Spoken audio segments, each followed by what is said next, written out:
This is a map of Boston. You probably are acquainted with Boston Airport shown in there. And across the Boston Harbor, you have the famous North End, which is a historical Boston. So I want to take you with this painting to the Charlestown Navy Yard, which is also across the harbor, and it's in the Freedom Trail.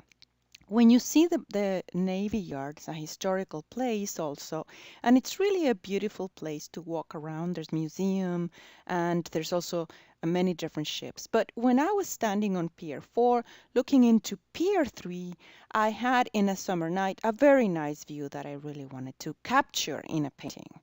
So what I did was a very quick sketch. The sketch first, there's one thing I really like about the Boston view, and it's the old customs house in the North End.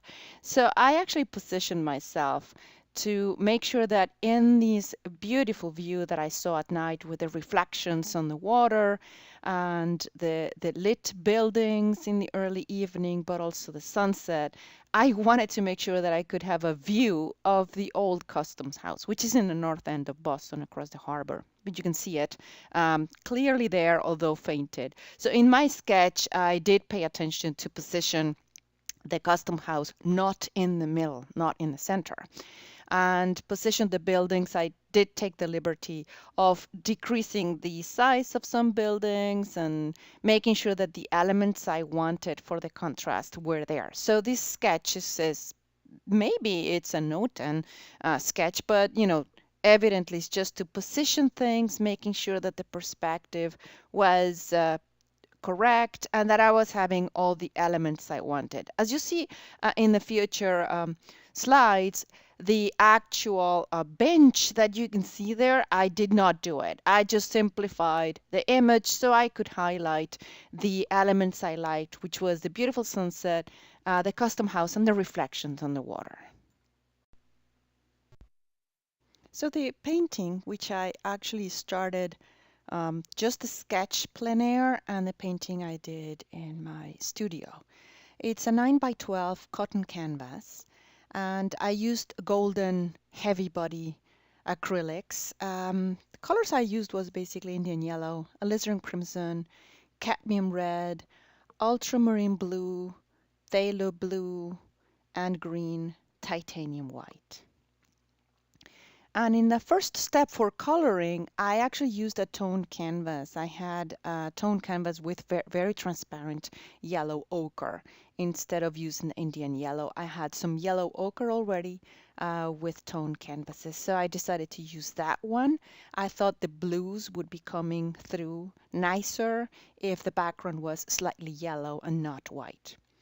So on a first blocking stage, I used the darkest darks with a mixture of ultramarine blue, the alizarin crimson, the transparent colors. And you can actually see there's a lot of transparency. It's very flat, but I wanted to position the reflections on the water and the buildings. So first thing you do is, position the buildings, position the darkest darks are going to be the reflections on the water, and start working also with this grayish mixture, which is basically different proportions of the colors that I was using for the clouds. And I knew also where to position the lightest light. It was definitely coming from that beautiful sunset. And that's what, in my mind, was going to give the nice custom house view of a grayish, because it's in the background, so it's got a little bit more blue and white in this grayish mixture, so that you could see the custom house on the background of that light sunset. The lightest sunset light was coming to the right, right against the buildings, and I was already starting to think about some of the reflections on the rooftop and the reflections of the lights. So I did use the cadmiums in this first blocking stage. I think I was very quick. I could have waited, but I wanted to position where the reflections were coming in this first blocking stage, roughly with the colors that you see there. So basically establish the local colors it was definitely, because it is a sunset, the lightest part was where the light of the sunset's coming. and the water, which is part of the North Atlantic Sea coming into this entry between the two piers, it's a very rich color. There was not that much current, so you can see there I was positioning the greens and the purples and the blues, also with some lights. There's no pure white in here, but I wanted to make sure where the lightest reflection was and where the darkest reflections on the water were in this first blocking stage. So there you go. In the second step, I did get rid of that light that was broken, and I defined a bit better in the back the custom house that you can see now slightly better. Those who know the customs house maybe can identify that's what it is. I liked this building on Pier 3.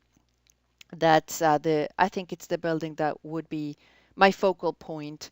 And I do like the way that the lights from the windows actually do reflect slightly on the top of the roof. So they make them a little warmer. And I wanted to, define the shapes, put a bit more of the lights that I was seeing.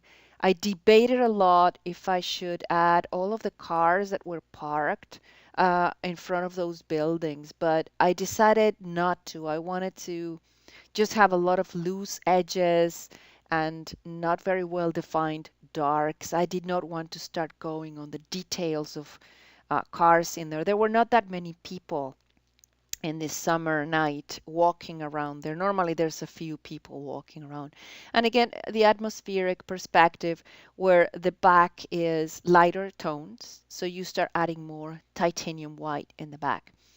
The lights are basically alizarin crimson and yellow ochre. I may have had a tiny bit of cadmium red, but I think this was basically yellow ochre, alizarin crimson. On the clouds, they were too gray, so I wanted to put a little bit more of a light blue and a little bit more of a light alizarin crimson in the mixture, but wanted to make sure that the area where the sun's setting on the east in the back was clearly the lightest area of it. The reflections in the water do not reflect that yellow. They reflect what's on top of us. You still can use the different tones to define the reflections of the buildings, and I corrected also a bit the reflections of the lights. They were too bright before coming towards us. So basically defining the clouds with ultramarine phthalo blue, a little bit of alizarin crimson and yellow ochre, and also define the customs house tower in the background. I think that I mean, to me, that's a very nice feature, although I think the focal point is the other building from the Navy Yard. And the color of the water, I use a lot of the brush strokes. I really like painting water. My way of painting water is maturing. I think it's getting a bit more, I'm feeling more and more comfortable with it. And it depends if it's still waters or if it's not. When it's not still waters and it's moving, I like it to show more the creaminess of it. I think probably with oil paintings, you would get a better image of it, but that I try to imitate a bit more the effect of oils. And in this final stage, I added a warmer color to the path in the foreground. It was just very ill-defined. And I thought it would be nicer if you can actually see the vertical edge, the little ledge, the horizontal planks of the wood planks, and also the choppy waters.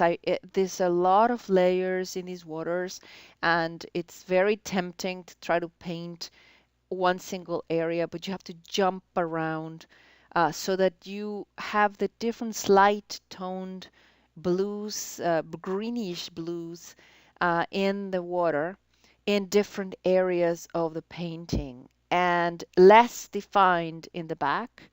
So the reflections and the water in the back, you can see less of the brush strokes and more defined in the front. So I think it's very important not to blend them, but leave them as you put them in there so that it gives more of the impression of the choppy waters.